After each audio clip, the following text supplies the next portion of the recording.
Vital lies are constraining assumptions, they're self-deception, and frankly, they're just excuses for not changing. That's what they really are. And we ought to get a grip on this, because these things stand between us and excellence. And we all have them. So I'd like to quickly go through a few of them. These are only examples. If you want more, go to our website, you'll see some more. If you have your own that you don't see there and you'd like to give them to us, great. We'd like to put your name there and we'll put them there. So the idea is these are things that we want to guard against, we want to spot them, because these are boulders in our path to excellence. So the first one, we don't have control over that. Have you heard this? Ah, man, oh man, when I've talked with people in the hospitality business about good night's sleep, this is their number one thing they tell me. They have good night's sleep? Well, we don't have control over that. You know, and I'm thinking, excuse me, who is it who does or does not put the little pad on the door jamb between the door and the door frame that causes the door 4 doors down to not be heard when they slam it at 2 a.m.? Is that you? You know, who is it who decided to design the room so that the pipes in the wall are right behind my headboard? Is that you? You know, and you could go on and on. What part of this are we not in control of? We all have this. When we believe this is true, that we don't have control over that, what does that enable us to do? Nothing. This is the goal. The goal is to do nothing. Remember that when you hear that, that's what the goal is. Okay, then we got another one. Satisfaction will occur if we just make the dissatisfaction go away. If you look at your surveys that you have, this is kind of what it is. It's like, oh, well, look at this. People are in the 3s and below. Oh, we got to shift that.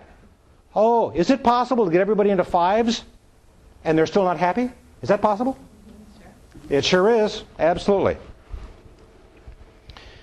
We're on the leading edge in our industry. Is that good or bad? Leading on the back edge. Yeah, there's the back edge and there's the front edge. And then there's the knife edge. You don't want to be straddling that one. Of course, the example I gave you about Ford, that's what they believe. And if you look at the ads running today in the periodicals by Bill Ford, he says that innovation is driving us to a new direction. And I'm thinking, oh great, they've come up with composites for gas tanks now, is that it? What is the deal? If we believe we're on the leading edge, then what? Lee, what do you think? No, there's no reason to change. How can you improve on perfection? It's horribly hard to be humble when you're so perfect. Yeah, that's a yes. Country western. We know what business we're in. Now, we've just talked about a few, haven't we? We've talked about healthcare and about the business they're in, or not. We've talked about the financial services business that they're in, or they're not. We've talked about the cosmetics business that they're in, or they're not. The idea is when we look close, you would be shocked and amazed to discover that folks sometimes do not understand the business they're really in. And what I would like to share with you is what business you really could be in that you probably don't think you are. And let's see how this goes. But we're not done yet. Let's talk about the 5th vital lie. Customers don't know what they want. Have you heard this? I bet I heard some of this at some of the tables while you were working on the 5 whys. If you believe that's true, what do? Oh, yeah, we always do something. What do? Oh, absolutely. Let's give Vern a nice round. He got the next one right. We tell them what they want. Yeah, they're so stupid, they can't tell us what they want, but we can tell them what they want. Now, how does this work out? You know? So, yeah, we know what they... When we do that, when we act as if we know what they want, how does that work for them?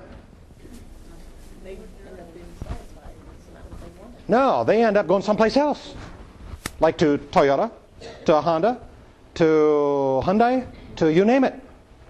And we are left scratching our heads going, well, you know, we know they wanted to go further on a tank of gas. What's the matter with them? I don't know. They're stupid. Geez. And then the 7th one. Our performance measures confirm our excellence. Yeah, we decide what to measure. Then we make sure that we do well on those. How about if we pick some different stuff to measure that customers care about? How would that work? There's more. So the idea is start looking for those vital lies.